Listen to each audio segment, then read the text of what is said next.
Students, our topic this week is greeting card. I start with the communicative purpose.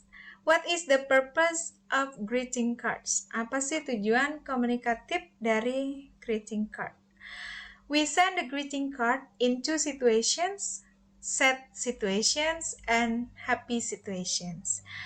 So the communicative purpose for the happy situation is to congratulate someone on his or her achievement. Jadi kalau dalam kondisi menyenangkan, tujuan greeting card untuk mengucapkan selamat kepada seseorang atas prestasinya gitu ya, atau keberhasilan seseorang. Next, to share happiness with other people, untuk berbagi kebahagiaan dengan orang lain. And then to express hopes and wishes to others, mengungkapkan harapan dan doa kepada orang lain.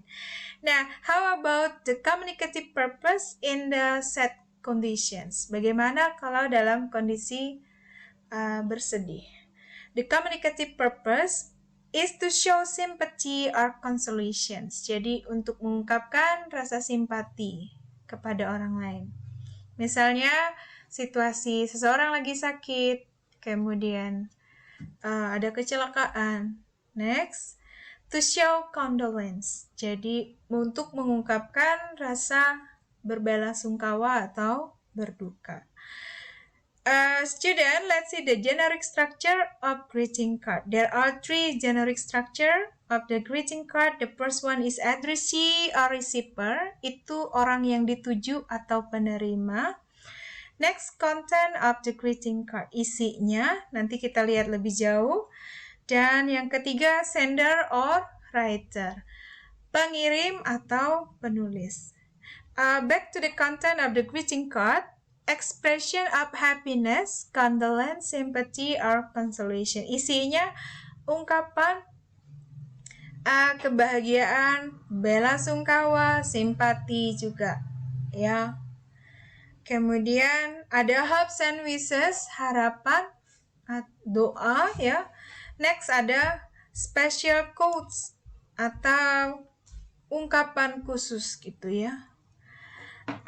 Let's see the example of the greeting card. Read the greeting card below and analyze the generic structure of the text. Dear Alina, please accept my condolences on the death of your grandmother. She was a kind and gracious woman. We will miss her. May God strengthen you and your family in this difficult situation. La Diandra. Let's analyze the greeting card. Let's see the parts of the greeting card here. And then, is it available? This is the question. Apakah ada?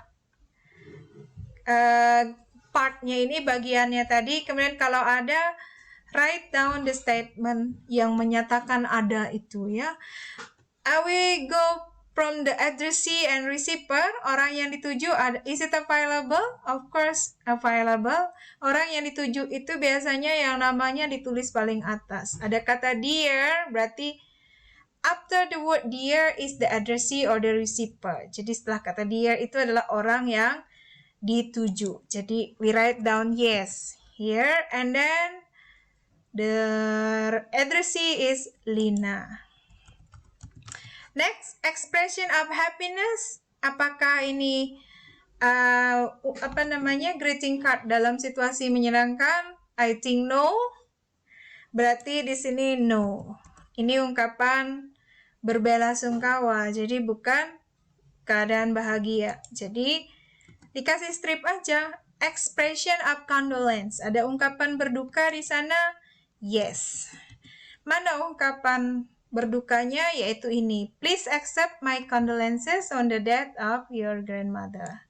Tolong terima ungkapan belasungkawa saya atas meninggalnya nenek kamu. Itu ungkapan berbelasungkawa. Next, expression of sympathy or consolation. Ungkapan simpati kepada orang lain. Ungkapan berbelasungkawa itu juga masuk simpati, tapi dalam kondisi yang lain biasanya ungkapan seperti semoga lekas sembuh, yang lain sebagainya, tapi masuk juga. Jadi kita tulis yes, jadi sama saja karena simpati, ungkapkan bela sungkawa juga itu menunjukkan simpati kepada orang yang lagi berduka. Next, hope and wishes, harapan. Biasanya kalau harapan ada saya harap atau semoga gitu. Kita cari ya. She was a kind and gracious woman. Dia seorang yang baik dan murah hati, bukan doa ya. We will miss her. Kami akan merindukannya, juga bukan doa. May God strengthen you and your family in this difficult situation. Semoga Tuhan menguatkan kamu dan keluarga kamu dalam situasi sulit ini. Ini saya rasa this is the hopes and wishes-nya. Itu harapan doanya ya. Semoga gini gitu ya. Next, nah ungkapan khususnya yang mana ya? Mungkin kesan tentang almarhumah itu masuk ungkapan khusus dalam kartu ucapan ini. Oke. Ungkapan khusus ini biasanya dia bukan hope and wishes, bukan ungkapan kebahagiaan, bela sungkawa atau simpati. Dia itu masuk nanti kalau ada kata-kata lain selain yang atas ini segala macam, berarti itu ungkapan khusus aja ya. Next, sender and writer. Di sini ada sender itu biasanya atau writer itu yang bertanda tangan di bawah. Ada love, kemudian Diandra. Yang tanda tangan di bawah ini adalah the sender. Kayak sendernya adalah Diandra. Diketik aja. Yes.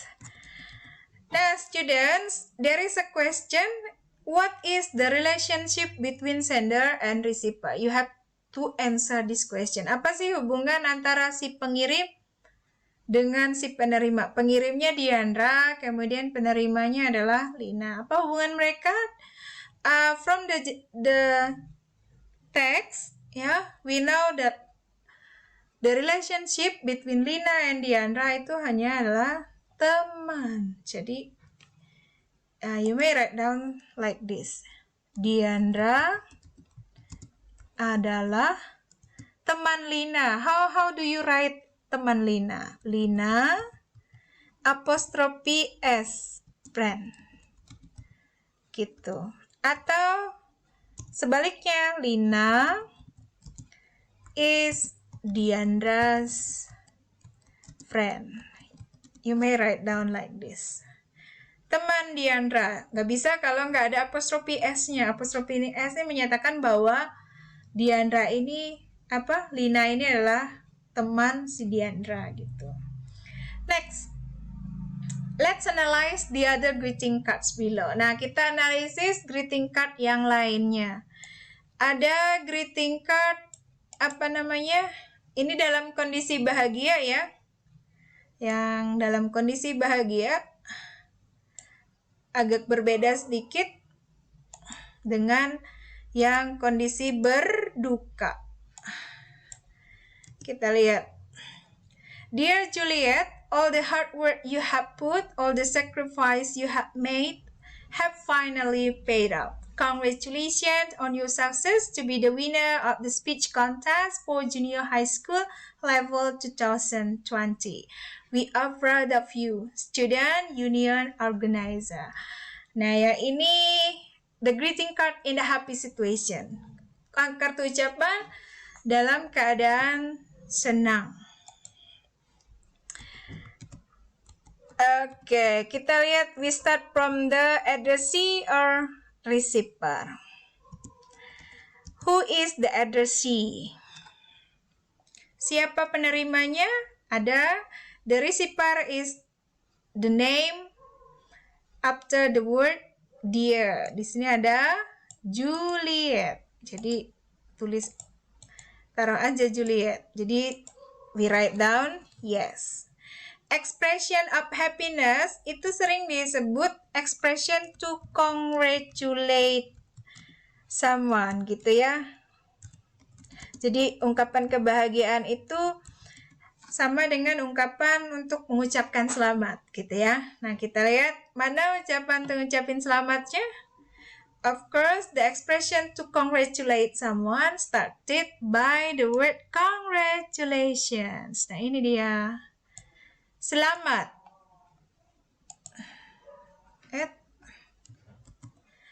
Congratulations on your success. Selamat atas kesuksesan kamu menjadi pemenang dari lomba pidato tingkat SMP tahun 2020. Nah, itu ada kata selamat. Nah, expression of condolence, because this is the greeting card in the happy condition, so there is no expression for condolence. Nggak ada ungkapan untuk berduka, nggak ada ungkapan simpati juga, jadi nggak harus diisi, kosongi aja. Next, hopes and wishes, ada nggak? Is it available? Is there any hopes and wishes? Harapannya ada? Nih ada, all the hard work you have put, all the sacrifice you have made, have finally paid off. Semua kerja keras yang sudah kamu lakukan, pengorbanan yang sudah kamu buat, akhirnya terbayar. Apakah itu harapan atau doa? I think no, ya. Kemudian, we are proud of you. Kami bangga padamu. Is it hopes and wishes? I think also no. Tidak ya, jadi tulis saja no. Nggak harus ada kalau memang tidak ada. Nah, special quote. Nah, ini special quote, kata-kata ungkapan khususnya itu biasanya entah dia pujian, segala macam. Nah, ini semua kerja keras yang sudah kamu buat, pengorbananmu, terbayar lunas. Nah, itu adalah ungkapan khususnya. Kata-kata pujian juga masuk ungkapan khusus. We are proud of you. Ya, masukkan saja semuanya di sini, di tabelnya. Nah, next, sender and writer, seperti saya bilang, yang bertanda tangan di bawah. Di sini adalah students, union, organizer. Oke. OSIS ya, yang kirim ucapan selamat, greeting card-nya. Kemudian the last question, sama seperti di greeting card pertama, what is the relationship between sender and receiver? Apa hubungan antara pengirim dan penerima? Pengirimnya si OSIS tadi, kemudian penerimanya the receiver is Juliet. Hubungan Juliet dengan OSIS apa sih? In the universal or in general, Juliet yaitu adalah anggota OSIS. Nggak ada keterangan kalau dia pengurus, jadi kita let's take the general. Jadi Juliet is the member, anggota ya, the member of student union organizer. Ya, jadi Juliet adalah anggota OSIS. Okay, students, that the explanations about the topics, about the greeting cards, and how to do the exercise 5. I hope you understand my explanations. And let's see the exercise 5-nya. Okay, exercise 5, read the greeting card below and analyze the generic structure. Jadi ada greeting card nanti, kemudian kamu analisis seperti yang sudah Ibu jelaskan di atas. Okay, thank you for watching. Goodbye, students.